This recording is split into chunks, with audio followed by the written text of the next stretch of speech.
ગુરુની સૂચનાને માની નહીં, માતા પિતાનું માન્યું નહીં. જુવાનીનો તારો રંગ એક જાતનું પાગલપન હતું. ગમે તે રીતે જીવનને ભોગમાં વિલાસમાં વેડફી નાખ્યું. તારી શરીરરૂપી નાવડી ભવસાગર પાર કઈ રીતે થશે? અવસર છે મનુષ્યના શરીરમાં હરિભજન થશે. જો આ શરીરે નહીં કરીએ તો પછી કોઈ શરીરે આની સુવિધા નથી.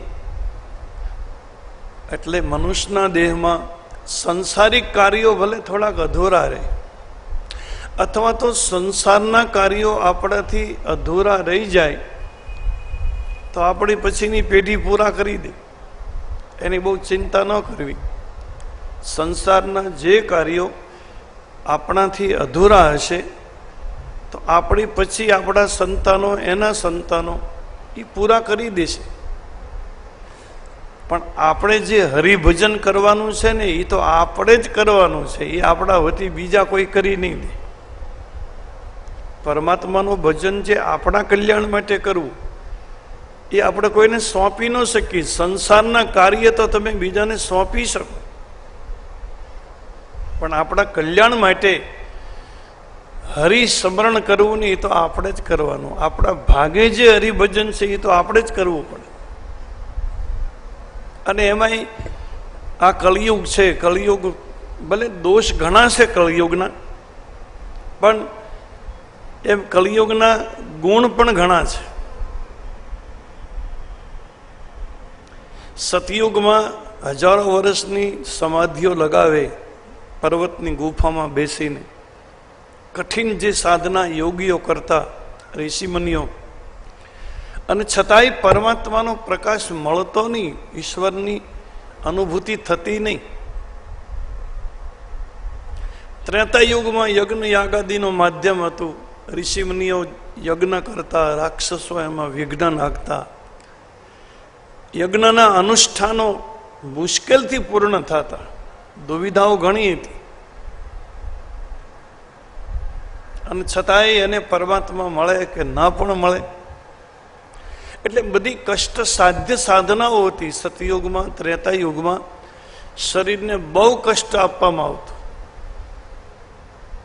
એની સરખામણીમાં કલયુગમાં મોટામાં મોટો ફાયદો એ છે કે કલયુગમાં કોઈ કષ્ટ સાધ્ય સાધના જ નથી, કંઈ કરવાની જરૂર જ નથી. કલયુગમાં કેવલ બેઠા બેઠા હરિકીર્તન થાય, પરમાત્માના નામનું સ્મરણ થાય. ઘર છોડીને બહાર જવાની જરૂર નહીં, તીર્થ ન થાય તો કરવાની આવશ્યકતા નહીં. અફસોસ ન કરવો. બીજા કોઈ યોગ કરવાની, અષ્ટાંગ યોગ કરવાની, બહુ ભૂખ્યા રહેવાની જરૂર નથી, ઉપવાસ કરવાની જરૂર નથી. શરીરને કષ્ટ પડે એવી કોઈ સાધનાની કળિયુગમાં જરૂર જ નથી.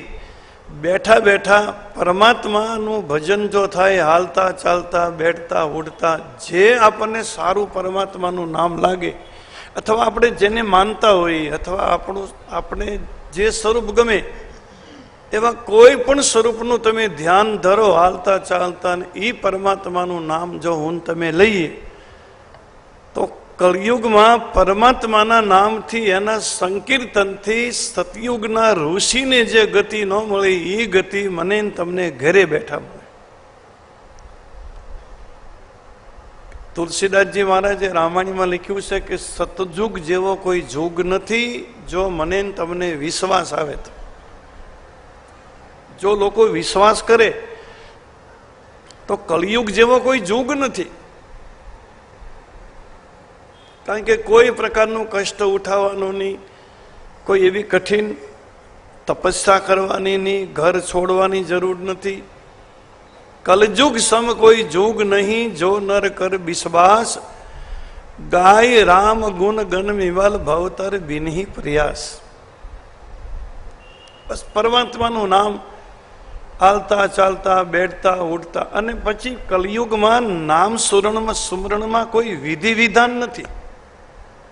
એમાં કોઈ વિધાન નથી કે ભાઈ તમારે નામ જપવું હોય તો એક આસને બેસવાનું ને સ્નાન કરીને બેસવાનું ને અખંડ દીવા રાખવાના, ધરતી માથે સુવાનું, ફલાહાર કરવાના, તો તમે નામ લઈ શકો. એવી કોઈ વિધિ વિધાન નથી. નામ જપમાં કોઈ વિધિ છે જ નહીં. તમે ગમે ત્યાં હો, ગમે તે હાલતમાં હો, ગમે તે કન્ડિશનમાં હો, ઘરે હો, દુકાને હો, ધંધા માથે હો, કિચનમાં હો, તમે નાયેલા હો કે ન નાયેલા હો, એમાં કાંઈ જોવાનું નથી. પણ તમે દરેક અવસ્થામાં પરમાત્માનું નામ લઈ શકો. આ મોટામાં મોટી છૂટ છે. એમાં પવિત્ર છીએ કે અપવિત્ર છીએ એ કાંઈ જોવાનું નથી. પરમાત્માનું નામ જ બને ને તમને પવિત્ર બનાવે. અપવિત્રો પવિત્રો વા સર્વાવસ્થાંગતો પિયા પ્રિયા યા સમરેત પુંડરીકાક્ષ. જેનું નામ મને તમને અંદરથી ને બહારથી પવિત્ર બનાવે છે. એટલે કલિયુગમાં તો બીજું કાંઈ જોવાનું નથી. તમે ગમે ત્યાં હો, ગમે તે સ્થિતિમાં હો, હાલતા ચાલતા બેઠતા ઉડતા જ્યારે જ્યારે મને તમને યાદ આવે ત્યારે પરમાત્માનું નામ જપવાથી મારો ને તમારો મોક્ષ થઈ જાય. કારણ કે કલિયુગમાં કીર્તન જ માધ્યમ છે. કલિહિ કેવલમ કીર્તનમ. ભાગવતજીમાં તો વ્યાસ ભગવાને 11મા સ્કંદમાં અને ભાગવતજીનું જ્યારે 12મો સ્કંદ પૂરો કર્યો તો ઊંચા હાથ કરીને વ્યાસે આપણને કહી દીધું છે. 11મા સ્કંદમાં લખ્યું છે કે નામ સંકીર્તનમ યસ સર્વ પાપ પ્રણશનમ. મારા ને તમારા બધા પાપનો નાશ ખાલી કલિયુગમાં નામ સંકીર્તન કરે. તમે થોડું કીર્તન કરો, પરમાત્માના નામનું થોડું સંકીર્તન કરો તો મારા ને તમારા બધા પાપનો નાશ થાય. અને કલિયુગમાં પરમાત્માને પ્રણામ કરવાથી મારા ને તમારા બધા દુઃખનો અંત આવે. નામ સંકીર્તનમ યસ્ય સર્વ પાપ પ્રણશનમ પ્રણામો દુઃખશમનમ તમ નમામી હરિપરમ. અને ભાગવત પૂરી કરી પછી તો વ્યાસજીએ ઊંચા હાથ કરી અને કહી દીધું કે હું કલિયુગના લોકોને મારી અનુભૂતિ કહું છું કે તમારે કલિયુગના દોષમાંથી બચવું હોય તો કલિયુગમાં નામ સિવાય બીજું કોઈ સાધન જ નથી. બસ હરિનામનો આશ્રય કરો, પરમાત્માના નામમાં ખૂબ નિષ્ઠા રાખો અને પ્રેમથી તમે પરમાત્માનું ખાલી નામ જપો તો હું તમે કલિયુગના દોષમાંથી મુક્ત બની જઈ. હરેર નામ હરેર નામ હરેર નામ કેવલમ કલી નાસ્તે નાસ્તે નાસ્તે ગતિરન્યથા. બીજી કોઈ ગતિ નથી. તો કલિયુગમાં તો બહુ સરળતા છે, બહુ સહજતા છે.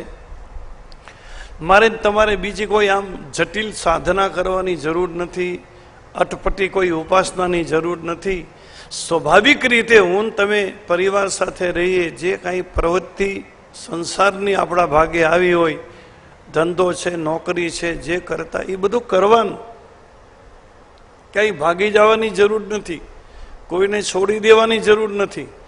પરિવાર સાથે રહેતા રહેતા સાંજ સવાર થોડુંક પરમાત્માનું જો સ્મરણ થાય, થોડું ભજન થઈ જાય તો કલિયુગમાં આ જીવ મોક્ષનો અધિકારી થાય. સત્કર્મ છે ને એ પુણ્ય આપે. આપણે દાન કરીએ, તીર્થ કરીએ, ગાયને ચરો નાખીએ, કબૂતરને ચણ નાખીએ, આ બધા સત્કર્મો છે, એનાથી પુણ્ય મળે. પણ મારા ને તમારા કોઈ જન્મના પાપ હોય ને એ કપાય નહીં. સત્કર્મ પુણ્યમાં વૃદ્ધિ કરે, પાપ કર્મને બાળે નહીં.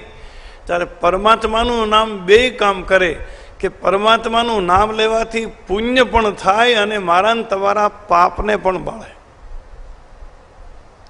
એ બંને કામ કરે.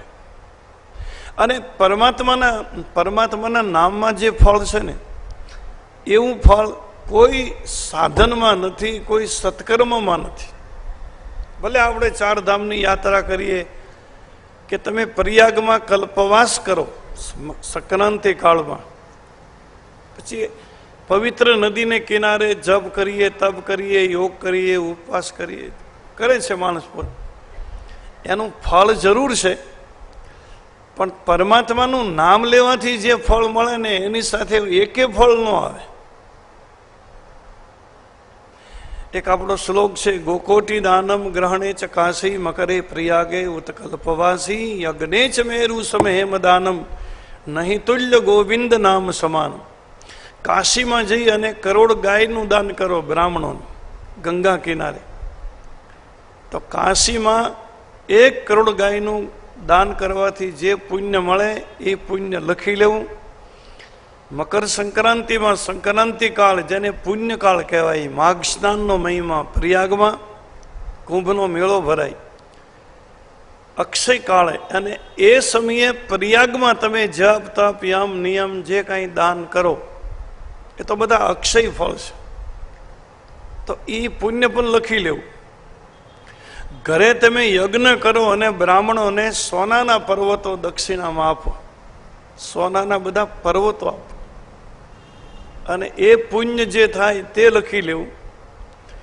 કાશીમાં કરોડ ગાયનું ગૌદાનનું પુણ્ય, પ્રયાગમાં કરેલા જપ તપનું જે પુણ્ય, અને ઘરે યજ્ઞ કરો અને સોનાના પર્વતો બ્રાહ્મણને આપો, એ પુણ્ય ત્રણેય પુણ્યનો સરવાળો કરવાનો, અને જે ટોટલ આવે. પણ તમે એકવાર ગોવિંદ બોલો, એકવાર કેશવ બોલો, એકવાર કૃષ્ણ બોલો, એમાં જે પુણ્ય મળે ને એની સાથે ઓલા એકે પુણ્ય ન આવે. પરમાત્માના નામ સાથે કોઈ ન આવે. અને આપણે ભક્તોના ચરિત્ર જોઈએ છીએ, સતયુગથી માંડી અને ત્રેતાયુગ કે દ્વાપર, જેટલા ભક્તો તરી ગયા છે, જેટલા ભક્તો તર્યા છે, પછી તુકારામજી લ્યો, એકનાથજી લ્યો, ગોરો કુંભાર લ્યો, પુંડલિક લ્યો, તમે નરસિંહ મહેતા લ્યો, મીરાબાઈ લ્યો, જલારામ બાપા છે. અરે સબરી માતા, ત્રેતાયુગમાં જાઓ, ગોકુળની ગોપીઓની સાથે તો કૃષ્ણ હતા, ત્યાં હરુભરું હતા પ્રત્યક્ષ. અને પરમાત્મા હરુભરું હોય. આજે એક પ્રશ્ન પૂછાણો છે ને કે પરમાત્મા મળે તો માગવું શું? ભાગવતમાં તો એના સીધા જવાબો લખ્યા છે. ગોપીઓની આગળ કૃષ્ણ હતા જ, પ્રત્યક્ષ હતા, અને છતાંય ગોપીઓ એવું ઈચ્છતી કે કૃષ્ણ અમને રોજ મળે એવી અમારી અપેક્ષા નથી. અમને રોજ કૃષ્ણ મળે, રોજ દર્શન આપે એવું અમે માગતા નથી. કૃષ્ણ રોજ ન મળે તોય ચાલે, આ ગોપીઓનો ભાવ છે. કૃષ્ણ વગરનું 1-2 દિવસ ચાલે, પણ કૃષ્ણના કીર્તન વગરનું ન ચાલે. અમને રોજ કૃષ્ણનું કીર્તન મળવું જોઈએ, કૃષ્ણ ન મળે તો ચાલે.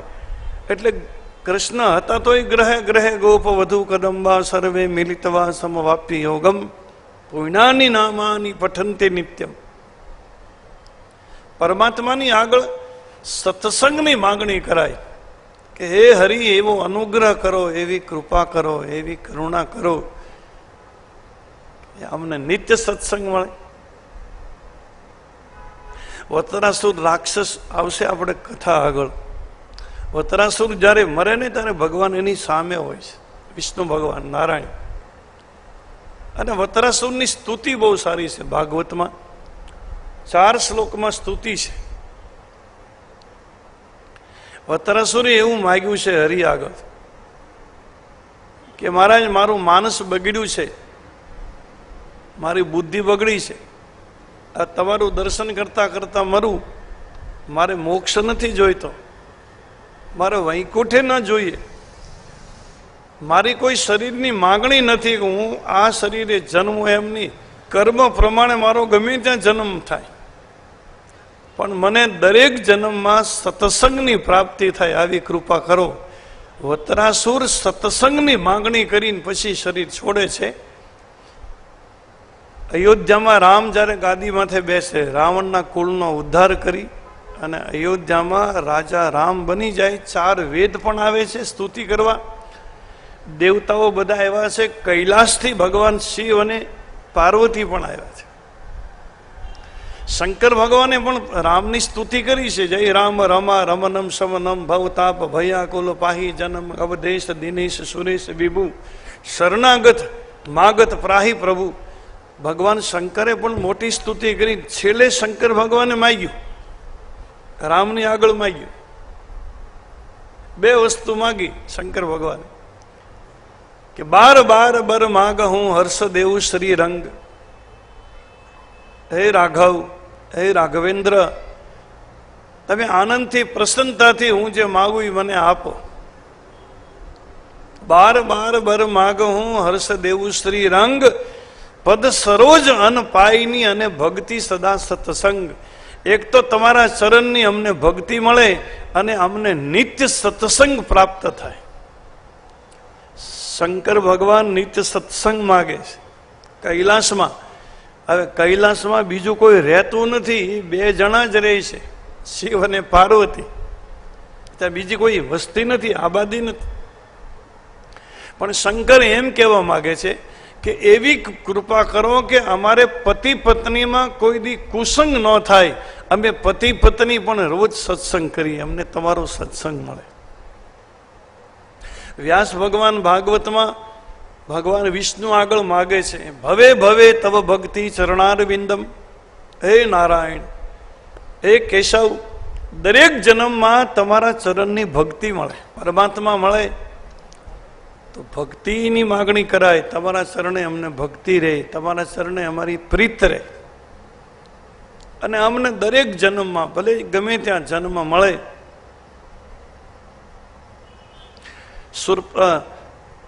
રૂક્ષ્મણીનો જે પત્ર છે, રૂક્ષ્મણીએ જે કૃષ્ણને પત્ર લખ્યો છે, રૂક્ષ્મણીએ સુદેવ નામના બ્રાહ્મણ સાથે પત્ર મોકલાવ્યો છે. એમાં રૂક્ષ્મણીની માગણી જે છે કે મારે કોઈ માલ ન જોઈએ, મિલકત ન જોઈએ, મારી બીજી કોઈ યાચના નથી. હે કૃષ્ણ, તમારા ગુણ અને રૂપના વર્ણન સાંભળી હું મનવચન કર્મથી તમને સમર્પિત થઈ છું. મને તમારા ચરણની ખાલી સેવા જોઈએ છે. આવું રૂક્ષ્મણીનો પત્ર છે. અને રૂક્ષ્મણીએ તો એમાં લખી નાખ્યું કે હે કૃષ્ણ, તું મારો થા કે ન થા, બાકી હું તો તારી થઈ ગઈ છું. મારો એક દાસ્ય ભાવ છે.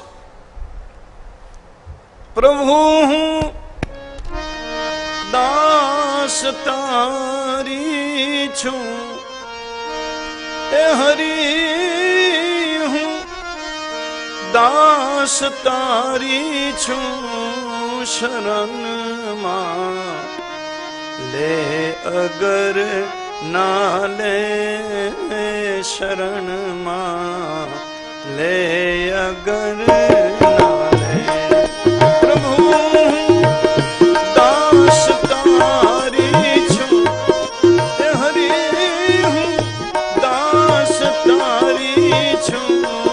શરણમાં લે અગર ના લે, શરણમાં લે અગર ના લે, શરણમાં લે અગર ના લે, શરણમાં લે અગર ના લે.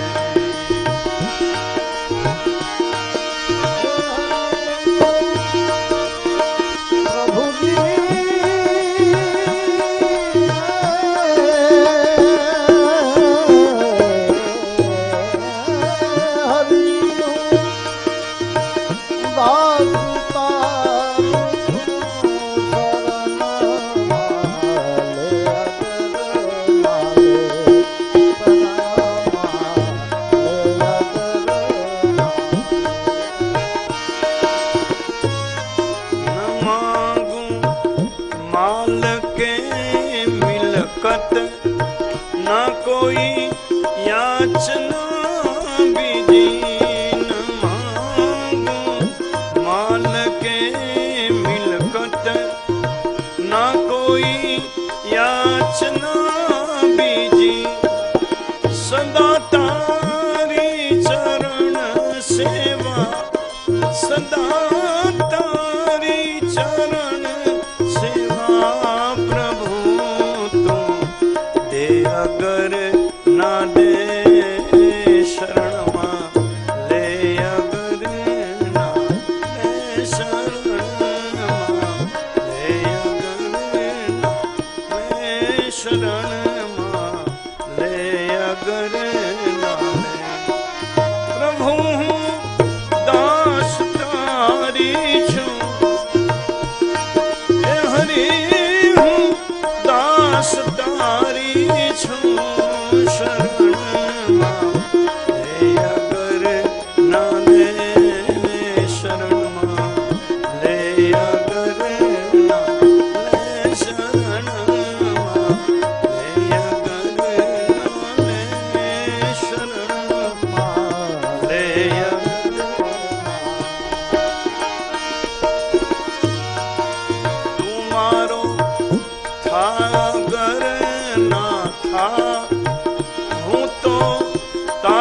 થવાની છું તુમારો થાય અગર ના થા હું તો તારી થવાની છું સદા તારી અચલ ભક્તિ સદા તારી અચલ ભક્તિ પ્રભુ તું દે અગર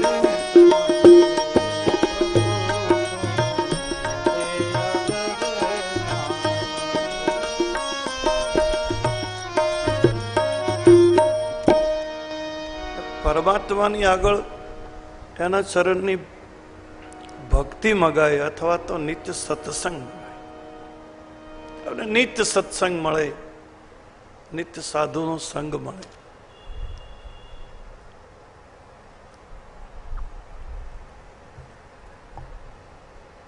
વત્રાસુરે સત્સંગ માગ્યો છે, ભગવાન શંકરજીએ સત્સંગ માગ્યો છે, વ્યાસ ભગવાને ચરણની ભક્તિ માગી છે.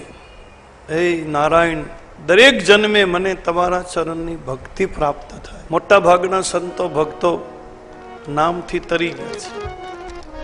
સતયુગથી તમે આપણે જોઈએ તો કલિયુગ સુધી જેટલા ભક્તો ભવસાગર તરી ગયા એ કોઈ યોગથી કે જ્ઞાનથી વિદ્વતાથી કોઈ તર્યું નથી. જે તરી ગયા ને બધા નામથી તર્યા છે. બધાએ નામ જપ્યું છે. શબરી માતાએ રામ રામ જપે, વિદુરજી પરમાત્મા કૃષ્ણનું નામ જપે. અરે કૈલાસમાં બેસીને ભગવાન શંકર એ તો અખંડાનંદ છે. ભગવાન શંકર તો ભૂત ભાવન છે.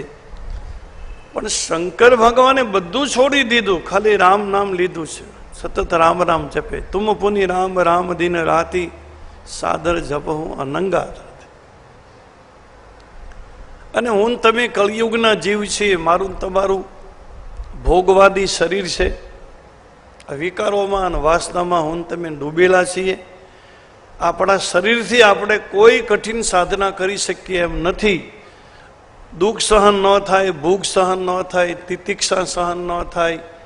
લાંબા સમય સુધી એક જ પોઝિશનમાં હું તમે બેસી ન શકીએ, આપણું શરીર સાથ ન આપે. એટલે કળિયુગમાં મારા તમારીથી બીજી કોઈ સાધના થઈ શકે એમ નથી. અને આપણે કોઈ સાધના કરવાની જરૂર નથી. હાલતા ચાલતા બેઠતા ઉડતા જે આપણને પ્રિય લાગે એવા પરમાત્માનું કોઈ એક નામ હું તમે પકડી લઈ અને પરમાત્માનું નામ જપીએ. અને બહુ કળિયુગમાં તો બહુ છૂટ છે. તમે ભાવથી લ્યો, કુભાવથી લ્યો, ક્રોધથી લ્યો, તિરસ્કારથી લ્યો, દ્વેષથી તમે લ્યો, પણ પરમાત્માનું નામ લેવાથી મારું તમારું કલ્યાણ જ કરે. કોઈ પણ રીતે લ્યો. એવું નથી કે અનુરાગથી જ જપવાનું. હા, તમ તારે ક્રોધથી જપો. પરમાત્મા તો એમ કહે તો મારી સાથે ગમે તે સંબંધ બાંધી દે, ચાહે તું દુશ્મનનો સંબંધ બાંધ અથવા મિત્રનો બાંધ, પણ મારી સાથે તારું દોરડું બાંધેલું હોવું જોઈએ. હું તને પાર ઉતારી દઉં ગમે તે રૂપે. આ હિરણ્યકશ્યપને ને હિરણાક્ષને ને રાવણને ને કુંભકર્ણને ને કંસને ને બધાને ભગવાને માર્યા તો હું એ બધા દુર્ગતિ માંગ્યા છે. બધાને મોક્ષ આપી દીધો. જેટલા જેટલા રાક્ષસોને ભગવાને માર્યા એ બધાને એનું ધામ જ આપી દીધું છે. કારણ કે ભલે ને એને વેરભાવથી ભીજ્યા. આ રાક્ષસોએ ભગવાન સાથે વેરભાવ જ રાખ્યો, કોઈએ પ્રેમ ભાવ રાખ્યો નથી. પણ પરમાત્મા કે વેરભાવથી પણ એ મને ભજે છે ને. ભલે નહીં મારી સામે વેર કરે, દુશ્મનાવટ રાખે, પણ ભજે છે તો મને ને. અને મને ગમે તે ભાવથી ભજે, પણ જીવ મને ભજને એને હું મોક્ષ જ આપું, એનું કલ્યાણ જ કરવા મારો સ્વભાવ છે. એટલે પરમાત્માની સાથે કોઈ પણ રીતે મારે તમારે જોડાવવાનું રહ્યું. ભલે સદભાવથી, દુર્ભાવથી, નામથી હું તમે પાર ઉતરી જાય. અને કળિયુગમાં તો બીજું મારે તમારે કંઈ કરવાનું રહેતું નથી. અને જગદગુરુ શંકરાચાર્યએ પણ લખ્યું છે, જન્મ દુઃખે જરા દુઃખે. જ્યારે જ્યારે મારું તમારું જન્મનું દુઃખ છે, વૃદ્ધાવસ્થાનું દુઃખ છે, વારે વારે હું ને તમે આવી આ સંસારમાં વારે વારે જઈએ, એ જે આવાગમનનું જે દુઃખ છે એમાંથી હે જીવ તું હવે જાગી જા. તસ્મે જાગૃતિ જાગૃતિ. એટલે સોનકાદી મહાત્માનો જે પહેલો પ્રશ્ન છે કે જીવાત્માએ શું કરવું જોઈએ. મહાભારતમાં તો શ્લોક આપેલો છે કે 100 કામ છોડી અને જમી લેવું, 1000 કામ છોડી અને સ્નાન કરી લેવું, 1,00,000 કામ છોડી અને દાન કરી લેવું, અને 1 કરોડ કામ છોડી અને હરિ ભજી લેવા. બીજા કામ થાય કે ન થાય, બાકી પરમાત્માનું ભજન કરી લેવું. અને મારું ને તમારું કરેલું નિષ્ફળ નહીં જાય, કરેલું નિષ્ફળ નહીં જાય. ભલે ને ગમે તે ભાવથી કરીએ,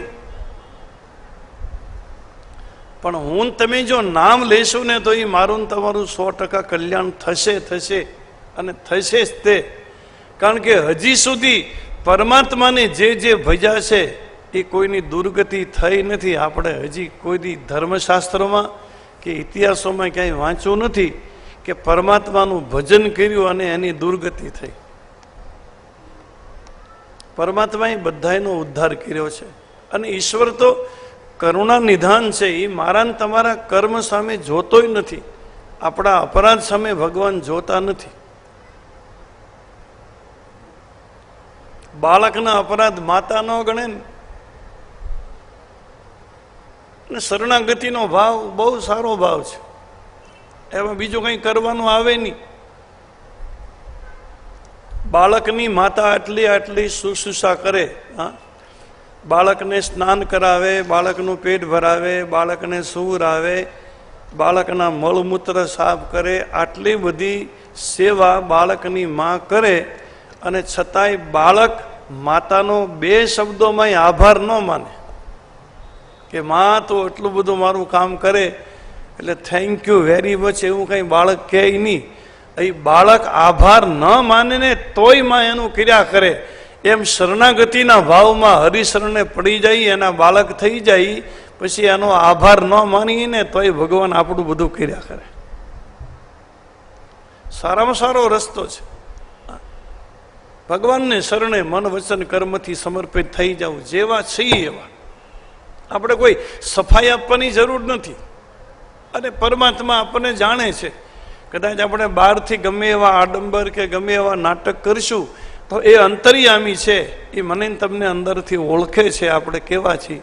એટલે ભગવાનને મંદિરે જઈ અને પરમાત્માને શરણે પડી જવાની જરૂર છે. બાકી કોઈ શ્લોક કે કોઈ સ્તુતિ કે ન આવડે તો એની કાંઈ જરૂર નથી. ભગવાનને વિદ્વતાની સાથે સંબંધ જ નથી.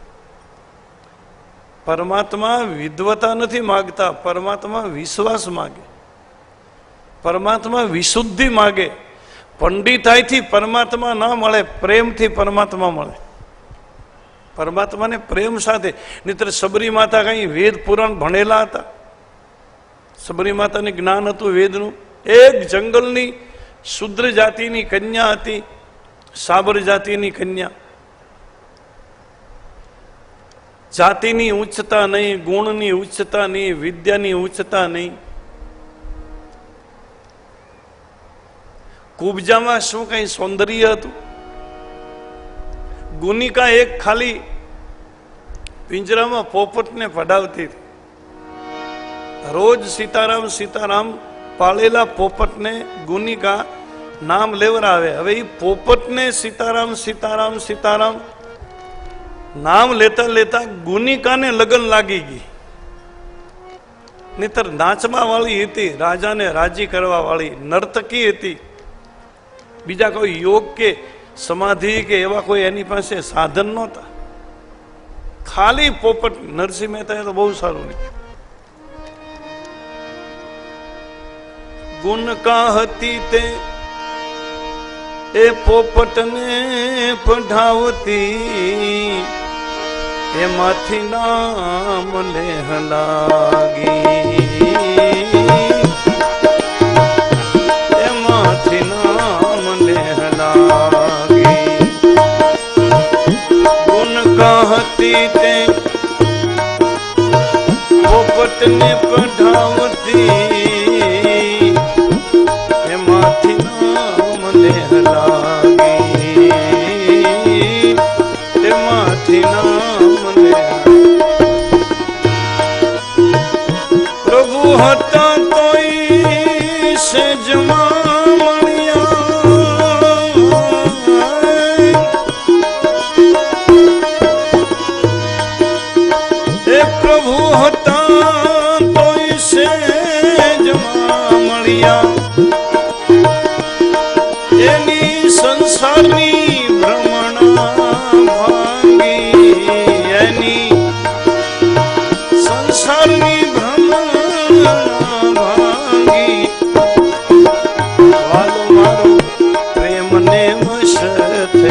રાજી વાલો મારો પ્રેમ ને વશ થયા રાજી એમાં શું કરે પંડિત ને કાજી એમાં શું કરે પંડિત કાજી વાલો મારો પ્રેમ ને વશ થયા રાજી વાલો મારો પ્રેમ ને વશ થયા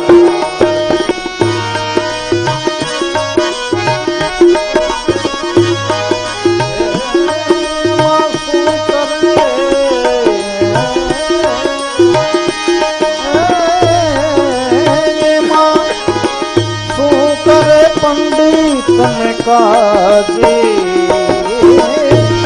કરે પંડિત ને કાજી અરે મારો પ્રેમ ને વશ થયા રાજી પ્રભુ મારો પ્રેમ ને વશ થયા રાજી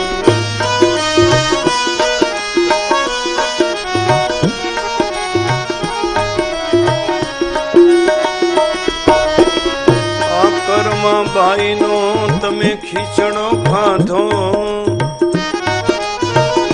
વિદુર ની ખાધી ભાજી એ વિદુર ની ખાધ ભાજી કર્મા ભાઈ નો ખીચડો ખાધો હરિકર્મા ભાઈ નો એ ખીચડો ખાધો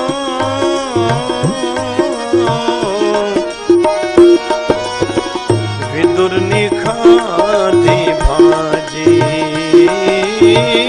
વિદુર ની ખાધી એઠા બોર તમે શબરી ના ખાધા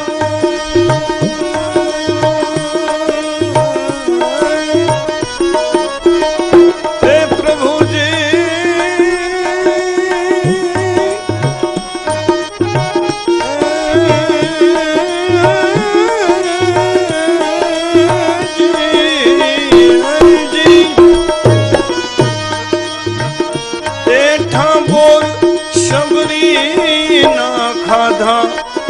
छप्पन भोग दीधा त्यागी वाला छप्पन भोग दीधा त्यागी वालो मारो प्रेम ने वश थया राजी वालो प्रेम ने वश थया शंकर पंडित ने काजी मां भाई શું કરે પંડિત ને કાજી વાલો મન વશ થયા રાજી પ્રભુ મારો મન વશ થયા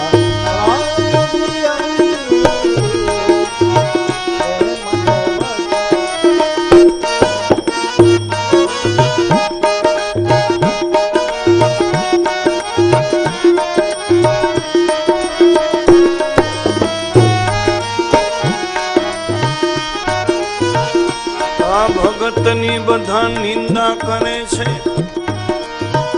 જગત બન્યું છે પાજી જગત બન્યું છે પાજી ભગતની બધા નિંદા કરે છે આ જગત બન્યું છે પાજી એ નરસિંહના નાથને ભજીએ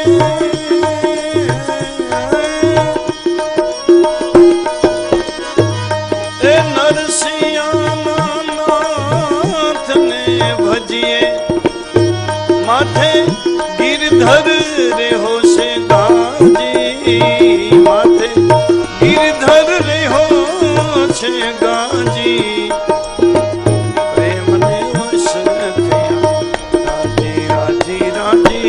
પ્રેમ ને વશ થયા એમાં શું કરે પંડિત ને કાજી એમાં શું કરે પંડિત કાજી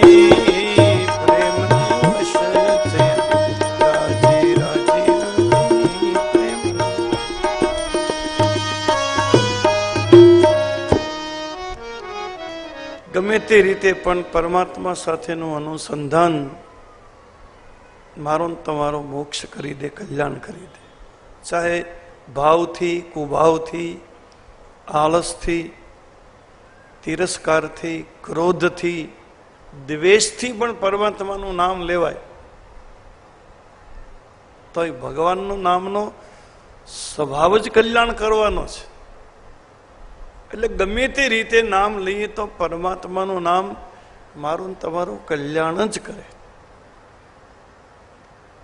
તો વિશ્વાસથી જે ભજે છે, પ્રેમથી ભજે છે, એનું તો કલ્યાણ થાય જ, એ તો સ્વાભાવિક છે. એટલે મનુષ્યના દેહમાં મારે ને તમારે બધું છોડી અને બને એટલું પરમાત્માનું ભજન જ્યારે થાય ત્યારે અને જ્યાં થાય ત્યાં નામ ભલે નહીં ભૂલાય જાય, જ્યારે યાદ આવે ત્યારે હાલતા ચાલતા કામ કરતા કરતા નામ લેવું. હે કૃષ્ણ, હે રામ, હે ગોપાલ, હે ગોવિંદ, હે નારાયણ, જે આપણે ભજતા હોય. અને શરૂઆતમાં થોડીક તકલીફ પડશે નામ પકડવામાં, આદત નથી. શરૂઆતમાં આપણે નામને પકડવું પડે, પણ થોડોક રિયાઝ થઈ જાય, નામ જપનો થોડોક અનુભવ થાય, પછી નામ આપણને પકડી લે. આપણે નામને પકડવું ન પડે. શરૂઆતમાં આપણે નામ પકડવું પડે, પણ પછી નામ આપણને પકડે. પછી તો તમે બીજું કંઈક બોલવા જાઓ ને તમારેથી કૃષ્ણ બોલાય જાય. તમે બીજું કંઈક બોલો ને તમારેથી હરઈ બોલી જવાય. બીજું કંઈક બોલવા જાય ને જીભમાંથી એનું નામ આવી જાય, પરાણે આવી જાય. થોડોક રિયાઝ થાય, થોડોક અભ્યાસ થઈ જાય ને, થોડા દિવસ કોશિશ કરવી પડે, પણ પછી તો એ સહજ બની જાય.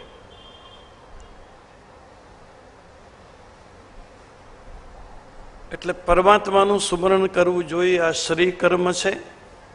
આપણે એટલા માટે તો ભગવાને મનુષ્યનો દેહ આપ્યો છે, સંસારના સુખ ભોગવવા, સંસારના ભોગ ભોગવવા માટે મનુષ્યનું શરીર નથી. સંસારના ભોગ તો આ પહેલાના બધા શરીરે મેન તમે ભોગવી લીધા છે. આ મારો ને તમારો પહેલો વહેલો જન્મ નથી. આપણે આ સંસારમાં ઘણી વખત આવી ગયા, ઘણા રૂપે આવી ગયા. પશુ પંખીના રૂપે, કીડી મકોડી, સાપ, વીછી, અનેક જન્મ મારા ને તમારા થઈ ગયા છે. એમાં મેન તમે ભોગ જ ભોગવ્યા છે, બીજું કોઈ જ્ઞાન જ નહોતું. પશુ પંખીને તો ભોગ સિવાય બીજું કોઈ જ્ઞાન હોતું નથી. આહાર, નિદ્રા, ભય, મૈથુન, ખાવું, ઊંઘવું, સંસાર ભોગવવો, બાલ બચ્ચા પેદા કરવાનું, સતત ભયભીત રહેવું, આ સિવાય બીજી કોઈ ચોથી પાંચમી વસ્તુ નથી. એટલે આ તો બધું હું તમે કરતા કરતા આવ્યા છે. મનુષ્યના દેહમાં એ કરવાનું નથી. સંસારના ભોગ ભોગવવા કે અહીંયા મજા કરવા હું તમે નથી આવ્યા. જન્મ મરણની જે સજા થાય છે એ સજાને મિટાવવા માટે આવ્યા છે.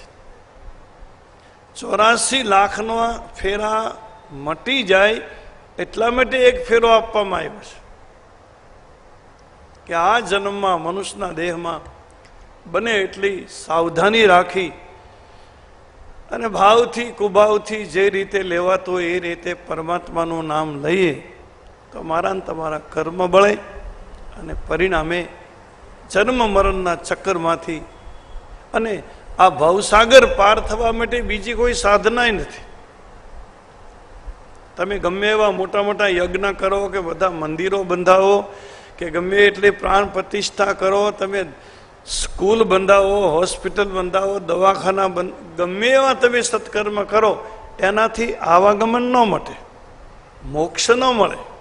સત્કર્મ મને તમને ગતિ આપે, કોઈ લોક આપે, બાકી સત્કર્મ મોક્ષ ન આપે.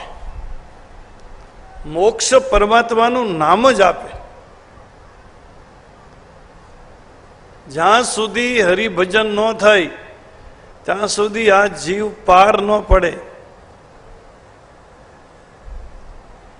એટલે કપિલ ભગવાનની કથા આવશે 3જા સ્કંદમાં. દેવહૂતિ માતાને ત્યાં ભગવાન કપિલ નારાયણે પ્રગટ્યા અને પછી કરદમ ઋષિ જંગલમાં જાય છે, એટલે દીકરાની વિદાય લે છે કપિલ ભગવાન. અને કરદમ ઋષિએ જ્યારે કપિલ ભગવાનને કીધું હું વનમાં જાઉં છું, ત્યારે કપિલ ભગવાને એના પિતાને પણ કીધું કે પિતા તમારે વનમાં જવું હોય તો મારી ના નથી, પણ સત્કર્મની અંદર બહુ ફસાતા નહીં. ભાગવતમાં આવે છે સત્કર્મ નહીં કરતા, બને એટલું સુમરણ કરજો, કારણ કે સત્કર્મ તમને કોઈ લોક આપી શકે, બાકી સત્કર્મ મોક્ષ ન આપે. ત્યારે પરમાત્માનું નામ તમને મોક્ષ આપે, તમને આવાગમનના ચક્કરમાંથી મુક્તિ આપે. અને બધા સંતોનો પણ એ જ મત છે, અનુભવીનો પણ એ જ મત છે. આપણા શાસ્ત્રકારો છે, તુલસીદાસજી છે, વ્યાસ ભગવાન છે, વાલ્મીકજી છે, એને એ જ કીધું છે. એને કોઈ સાધના નથી બતાવી કે તમે મોટા મોટા યજ્ઞ કરો કે મોટી મોટી યાત્રાઓ કરો કે મોટા મોટા દાન કરો, એવું કોઈ શાસ્ત્રમાં લખ્યું નથી. બધાનો સાર એ છે કે બને ત્યાં સુધી ભૂખ્યા માણસને ભોજન આપો અને પરમાત્માનું નામ જપો. બસ આ કળિયુગમાં આ બે કરવા. कबीर कहे कमाल को दो बाता सीख ले, कर साहेब की बंदगी और भूखे को अंदे. એટલે પરમાત્માનું ભજન કરવું એ કલિયુગનું શ્રેય કર્મ છે. બીજો પ્રશ્ન છે પરમાત્માના અવતારો શું કામ થાય? તો કે પરમાત્માને માયા બંધન નથી, કર્મ બંધન નથી, પરમાત્માને આ સંસારમાંથી કંઈ સ્વાર્થ નથી, અને છતાંય ભગવાન વારે વારે આવે છે. હવે પરમાત્માના અવતારોના કારણો સ્પષ્ટ રીતે લખેલા છે ગીતાજીમાં. ભગવાન પોતે જ બોલ્યા છે કે જ્યારે જ્યારે ધર્મની અંદર ગ્લાનિ આવે, ધર્મ થોડોક ઝાંખો પડે, લોકોના જીવન બધા ભોગવાદી બને, આચાર સંહિતાની શુદ્ધિ ન રહે, લોકોના જીવનમાં ધર્મનું અંજવાળું જ્યારે ઓછું થાય, આસુરી વૃત્તિના લોકો, રાક્ષસી બુદ્ધિના લોકો જ્યારે અતિશય અનીતિ કરે, સજ્જન માણસોને, ગાયોને, સતી નારીને, બ્રાહ્મણોને જ્યારે દુઃખ પડે, ધર્મની ક્રિયાઓમાં જ્યારે વ્યવધાન ઊભું થાય, વેદ અને શ્રુતિનો પંથ તૂટી જાય, ત્યારે ભગવાન કે હું આવું છું વારે વારે આ જગતમાં. યદા યદા હિ ધર્મસ્ય ગ્લાનિર્ભવતિ ભારતે અભ્યુસ્થાનામ અધર્મસ્ય તદાત્મનમ સૃજામ્યહમ પરિત્રાણાય સાધુનામ વિનાશાયેશ દુષ્કૃતામ ધર્મ સંસ્થાપનાર્થાય સંભવામી યુગે યુગ. ગીતામાં બહુ ચોખ્ખા કારણો આપ્યા છે. રામાયણમાં તુલસીદાસજી મહારાજે આ શ્લોકનું સીધું ભાષાંતર કરી નાખ્યું અવધી ભાષામાં, સીધું ભાષાંતર. પાર્વતીએ આ જ પ્રશ્ન ભગવાન શંકરને પૂછ્યો કે ભગવાન અવતાર શું કામ લઈશ? આ જ વાત કરી. જબ જબ હોય ધર્મ કી હાનિ, બાડહી અસુર ગધવ અભિમાની, કરી અનીતિ જાય નહીં બરની, સિંધહી વિપ્ર ધેનુ સુર ધરની. જ્યારે જ્યારે ધર્મની હાનિ થાય, દુષ્ટ બુદ્ધિના લોકો, નાસ્તિક લોકો, રાક્ષસી વૃત્તિના લોકો વાણીથી વર્ણન ન થાય એટલી અનીતિ કરે, સિંધી એટલે દુઃખી કરે, વિપ્ર ધેનુ સુર ધરણી, જેનાથી પૃથ્વી પણ અકળાય. આટલા બધા પાપ વધી જાય કે જે પાપનો બોજ પૃથ્વી પણ સહન ન કરી શકે, અને પૃથ્વી જ્યારે અકળાઈ જાય ત્યારે ભગવાન કોઈને કોઈ અવતાર લે છે. એટલે ધર્મની રક્ષા કરવા માટે સંતોની, બ્રાહ્મણોની, સતી નારીની, ગાયોની અને પૃથ્વીની વહાર કરવા માટે જ્યારે જેવી જરૂર પડે ત્યારે એવું રૂપ લઈને અહીંયા આવે છે. દરેક વખતે મનુષ્ય બનીને આવે એવું નથી. સમયની જે માંગ હોય છે એવું રૂપ લઈને આવે. ક્યારેક નરસિંહ થઈને આવે, ક્યારેક વામન થઈને આવે, ક્યારેક વરાહ થઈને આવે, ક્યારેક કમળ થઈને આવે, ક્યારેક મત્સ્ય બનીને આવે, ક્યારેક પરશુરામ બનીને આવે, ક્યારેક રામ બનીને આવે, કૃષ્ણ બનીને આવે, બુદ્ધ બનીને આવે. દરેક વખતે એક જ રૂપે આવે એવું નથી. તબ તબ પ્રભુ ધરી વિવિધ શરીરા, અલગ અલગ શરીરથી આવે, જેવી સમયની ડિમાન્ડ, જેવો સમયનો માંગ. એટલે પરમાત્માના અવતારો ધર્મની રક્ષા માટે થાય. ત્રીજો પ્રશ્ન એ છે કે 24 અવતારમાં 2 અવતારો પ્રધાન છે, પૂર્ણ છે, રામ અને કૃષ્ણ. તો કલિયુગના લોકોને કલિયુગમાં રામ અને કૃષ્ણમાંથી ભજવા જેવા પરમાત્મા કોણ? તો કલિયુગમાં આમ તો રામ ને કૃષ્ણ 2 પૂર્ણ અવતાર છે, પણ રામ છે એ મર્યાદા પુરુષોત્તમ છે અને કૃષ્ણ છે એ પ્રેમ પુરુષોત્તમ છે. રામ ચરિત છે ત્યારે કૃષ્ણનું ચરિત નથી, કૃષ્ણની લીલા છે. રામ આચરણીય છે અને કૃષ્ણ છે ને એ ચિંતનીય છે. રામ ધર્મયુગ છે ત્યારે કૃષ્ણ યુગ ધર્મ છે.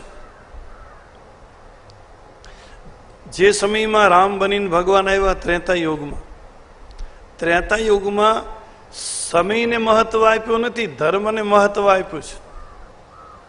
સમય ગમે તે હોય, ધર્મના સૂત્રોમાં કોઈ બાંધછોડ નહીં, એમાં કોઈ આગુ પાછું નહીં, કષ્ટ ગમે એટલું ભોગવવું પડે તો ભોગવી લેવાનું, પણ ધર્મના સૂત્રોને ધર્મના રીતે જ સ્વીકારવાના. એટલે રામે ધર્મની વ્યાખ્યાઓમાં અથવા તો ધર્મની અંદર કોઈ બાંધછોડ નથી કરી, સંકટ વેઠી લીધા.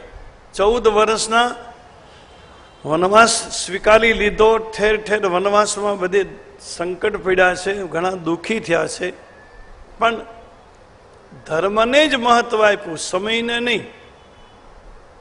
સમય તો ગમે તેવું હાલે, પણ ધર્મમાં કોઈ છૂટછાટ નહીં, બાંધછોડ નહીં. ત્યારે કૃષ્ણ છે ને એ યુગ ધર્મ છે. કૃષ્ણએ ધર્મને પ્રધાનતા પછી આપી, પહેલા સમયને આપી, કે જેવો સમય એવો ધર્મ. ધર્મમાં સ્વરૂપમાં ફેરફાર, ધર્મની અંદર બાંધછોડ કૃષ્ણએ કરી નાખી, રામે નથી કરી. રામને જો મારે તમારે પ્રાપ્ત કરવા હોય તો રામ જેવું ચારિત્ર બનાવવું પડે, રામ જેવું જીવન બનાવવું પડે. કારણ કે રામ છે ને એ જીવનનો વિષય છે, જ્યારે કૃષ્ણ છે ને એ જીભનો વિષય છે. રામ જેવા હું તમે બની ન શકી. પિતાના વચન પાળીને વનમાં જતો રહેવું, એક વચની જે વચન આપ્યું એ વચન પાળવું, ગમે તે ભોગે. એક બાણ, રામ એના ભાઈ ભરત માટે અયોધ્યાની ગાદી મળી તે રામ કે હું હમણાં જ જતો. હવે આ કળિયુગમાં આપણાથી આ બધું ન થાય, એટલે રામ થોડાક અઘરા પડે કળિયુગના લોકો માટે, કારણ કે આચરણીય ચરિત્ર છે. રામ જેવું જીવન બનાવવું પડે, એવું જીવવું પડે, પ્રેક્ટિકલ. ત્યારે કૃષ્ણની લીલા છે, કૃષ્ણનું અનુકરણ ન કરાય. કૃષ્ણએ જે કંઈ કર્યું છે ને એ બેઠા બેઠા ગવાય, કૃષ્ણનું ખાલી કીર્તન કરાય. એટલે કળિયુગના લોકો માટે કૃષ્ણ સરળ છે, રામ સમજવા સહેલા છે. રામનું આમ જીવન સિદ્ધિ સદું, એમાં કંઈ આટી ઘૂંટી નહીં, બહુ અટપટી વાત નહીં, એકદમ મર્યાદા પુરુષોત્તમ અને સીધા રોડમાંથી જ ચાલ્યા રામ. કોઈ રામે રસ્તા ચૂક્યા નથી. એટલે રામ સમજવા સહેલા છે, બાકી રામ ભજવા અઘરા છે. ત્યારે કૃષ્ણ છે ને એ સમજવો અઘરો છે, પણ કૃષ્ણ ભજવો સહેલો છે. કૃષ્ણ સમજાય એવો નથી, કારણ કે કૃષ્ણ કોઈ દી રસ્તે હાલ્યો જ નથી. એ ગોપીઓના ચીરને હરે, ગોપીઓના ચીર હરી લે અને દ્રૌપદીને પાછા ચીર પૂરે. ગોપીઓનું મહી માખણ લૂંટી લે અને સુદામાને પાછો દ્વારકાનો મહેલ આપીએ દે. એ રાધાની સાથે કદમની નીચે વાંસળી વગાડે અને મંગલ પ્રગટ કરે. એ જ પાછો મહાભારતમાં 5 જન્ય શંખ વગાડે. કૃષ્ણ એની બેન સુભદ્રાને ભગાડે અર્જુનની હારે. અર્જુનને સાધુ બનાવીને દ્વારકામાં રાખ્યો, ગોમતીના ઘાટે. કોઈને ખબર નહીં દ્વારકાવાળાને. દ્વારકાને એમ કે કોઈ સંત છે, મહાપુરુષ, અને કૃષ્ણ એની બેન સુભદ્રાને રોજ મોકલે સેવા કરવા. બુહારી સાફ સૂફી કરી આવો ને પાણી ભરી આવો ને લાકડા યજ્ઞ માટે નાખ્યા આવો ને દૂધ આપી આવો ને આ ફળ આપી આવીને આ રીતે અર્જુનને 6 મહિના રાખીને એક દી કૃષ્ણે કીધું કે મારી બેન સુભદ્રા આવશે, તું રાત્રે એને લઈને ભાગતો થા. કૃષ્ણ એની સગી બેનને ભગાડે સુભદ્રાને, અને પછી કોકની બેનને ભગાડીને લાવે, એ પાછું સુરપંખાને લાવે તે ખરું. એટલે આ સમજવો બહુ અઘરો છે, આમ સમજાય એવો નથી. પણ એણે જે કર્યું છે ને એ બેઠા બેઠા કીર્તન થાય. બસ કૃષ્ણે જે કંઈ લીલા કરી છે એ લીલાનું આપણે ગાન કરીએ તો મારો ને તમારો ઉદ્ધાર થઈ જાય, મારો ને તમારો મોક્ષ થાય. એમાં કરવાનું કાંઈ નથી. ત્યારે રામ જેવું તો જીવન જીવવું પડે. રામ મર્યાદા પુરુષોત્તમ છે, અને રામ અવતાર પહેલા છે, કૃષ્ણ અવતાર પછી છે. કૃષ્ણને સાચી રીતે ઓળખવા માટે, પ્રેમ સ્વરૂપનો અનુભવ કરવા માટે મારે ને તમારે રામના માધ્યમથી પસાર થવું જોઈએ. રામ જેવી પૂરેપૂરી મર્યાદા જીવનમાં આવે તો જ કૃષ્ણને ઓળખી શકાય. જો રામ જેવી મર્યાદા ન આવે જીવનમાં તો કૃષ્ણ છે ને એ પ્રેમ સ્વરૂપ ન રહે, એ મોહનું સ્વરૂપ થઈ જાય, વાસના થઈ જાય. કારણ કે મર્યાદા વગરનો પ્રેમ એ તો મોહ છે, વાસના છે, આસક્તિ છે. એટલે કૃષ્ણને સમજવામાં ઘણાએ ભૂલ કરી નાખી છે. કૃષ્ણ જલ્દી સમજાણો નથી, કારણ કે એની લીલા જ અટપટી છે. પણ એને બેઠા બેઠા ગવાય. જેટલા ભક્તો તરી ગયા ને, મીરાબાઈ, નરસિંહ મહેતા, એ બધાએ બેઠા બેઠા ગાયું છે. એને જે કંઈ કર્યું, નરસિંહ મહેતાએ તો બહુ હળવા બનાવી દીધા ભગવાનને. નરસિંહ મહેતા તો એમ કહે કે કૃષ્ણએ લીલાય નથી કરી, ગોકુળમાં ને વ્રજમાં એકલા લટકા જ કર્યા છે. લીલામાં આયોજન કરવું પડે.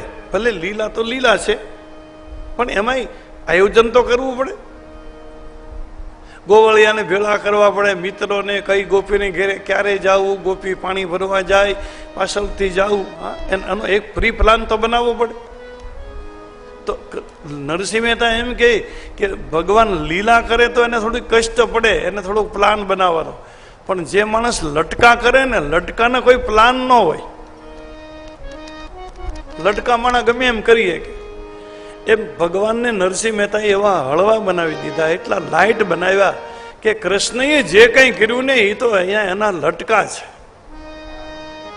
એની પોતાની પ્રસન્નતા. હું તો વારી જાઉં એ ગિરિધર લાલ તમારા લટકાને, હું તો વારી જાઉં ગિરિધર લાલ તમારા લટકાને. બલિહારી રે સુંદર શ્યામ તમારા લટકાને, બલિહારી રે સુંદર શ્યામ તમારા લટકાને. હું તો હારી જાઉં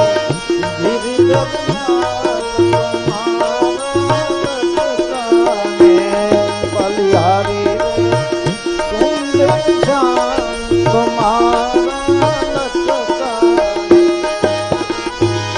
ગાયો ચરાવી એ પણ લટકા, ગોપીઓની સાથે જે કઈ રાસલીલા કરી એ પણ લટકા, નંદ યશોદાને મોહિત કર્યા છે એ કૃષ્ણના લટકા જ છે. લટકે નંદ જશોદા મોહેરી જય રાધા રાણી રે. લટકે નંદ જશોદા મોહેરી જય રાધા રાણી રે. લટકે ગોપીઓને ઘેલી કીધી, લટકે ગોપીઓને ઘેલી કીધી, અને લટકે ચરાવી ધેનું તમારા લટકાને. તો વારી જાઉં ગિરિધર લાલ તમારા લટકાને, બલિહારી રે સુંદર શ્યામ તમારા